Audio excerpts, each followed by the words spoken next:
This channel is supported by TrueFire. TrueFire is an online library of lessons from some of my favourite players. There's thousands of lessons on there. You can use the promo code JNC40 to get 40% off of any of their courses.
I can't really remember how I found out about this guitar, but I've been interested in Gibson R8s and R9s and trying to avoid making decisions that are going to negatively impact my daughter's future. And this guitar seemed like it at least looked the part, so I wanted to grab one and see what they're actually like. It is from the case. Obviously a Joe Bonamassa Flying B, isn't it? So, see what it looks like. In some of the photos, some of these look incredible. I've not seen one in person.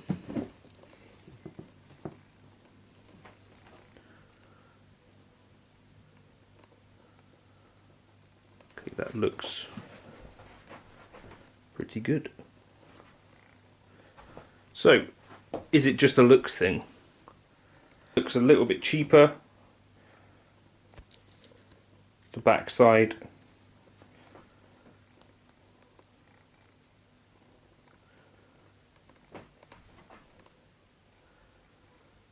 Maybe the headstock as well. But the top, I think, looks lovely. And it's long tenon. Let's give it a play. If you're a fan of Joe Bonamassa, you'll want to know about TrueFire. They sponsor this channel.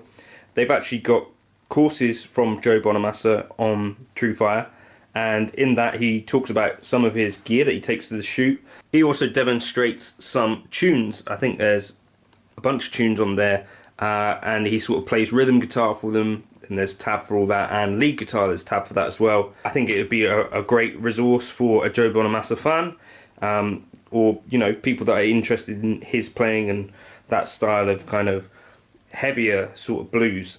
So there's a code JNC40 that you could use if you wanted to get a discount on that. But I also like to use the all access pass so that you can dip in and out of all of the stuff on the site for a monthly fee essentially. And then yeah, you can use that for inspiration on an ongoing basis, whether you're thinking, right, I need to work on some chords, some rhythm playing with Kirk Fletcher, or you're thinking, right, I want to do some kind of more old school blues with someone like Matt Schofield or Robin Ford. There's loads of stuff on there. So yeah, JNC40 is the code to get 40% off, or yeah, use the link below to grab the all access pass. So I grabbed this, not having played it. This one came up on eBay. They're not that difficult to get hold of. You see quite a lot of them online. Now, I think apparently there was supposed to be about 300 of these made. And my thinking on this is that if they were that good, you wouldn't be able to pick them up anymore, right? If there were 300 of these things and they were a real steal, then I'm pretty sure that people wouldn't be letting go of them. But they are. So I think they look pretty incredible, especially this one.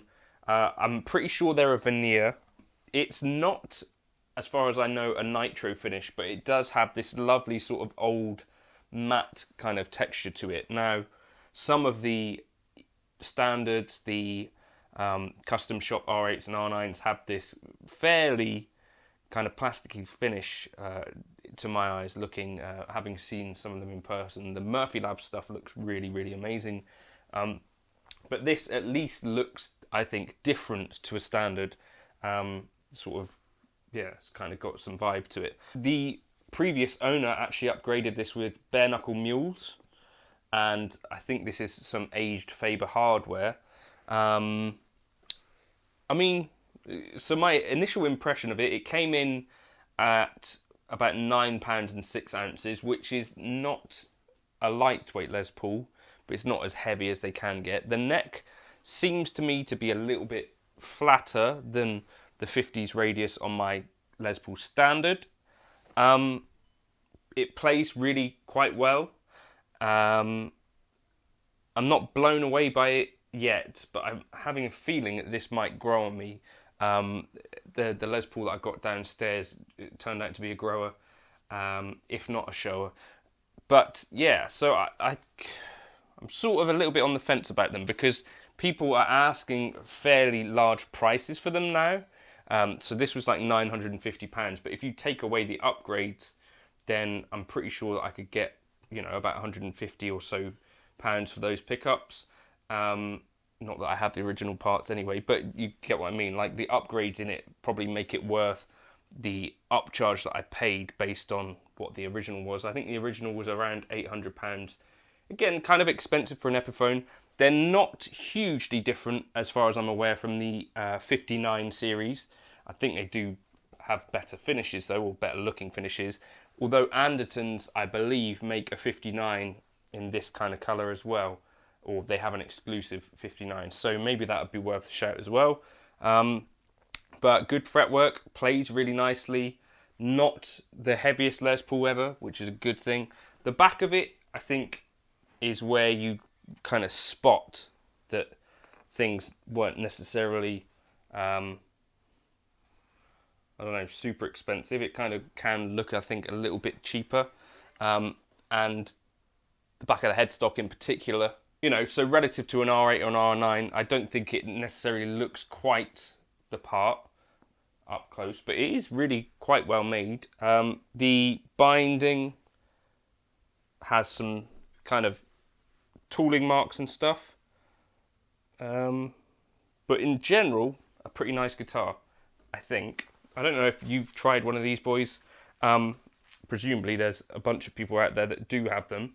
I'm not sure if Joe Bonamassa has ever actually played one, or whether he just took the paycheck, but I think it's one of the cooler looking Epiphones that I've seen. In terms of unplugged tones,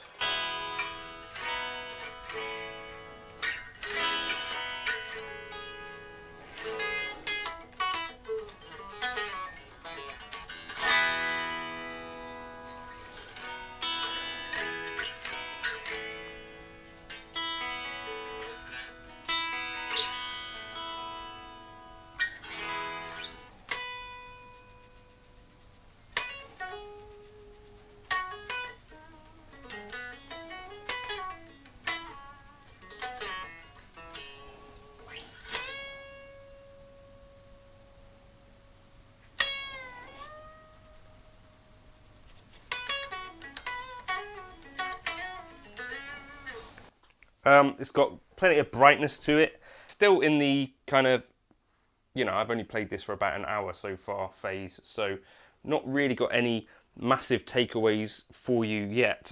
It was just that I wanted to see, is it kind of just a skin deep thing, or have they actually made a pretty decent guitar? And I think they have, and I think that's about what you'd expect for the money. I think the PRS DGT SE has impressed me more than this, but it's a pretty good guitar, but it needs to be for that price, doesn't it? I think I'd be quite disappointed if it wasn't. So that's where we are for now. I think it's one of the better looking Epiphones that I've ever seen, and I do love this more subtle kind of flame top.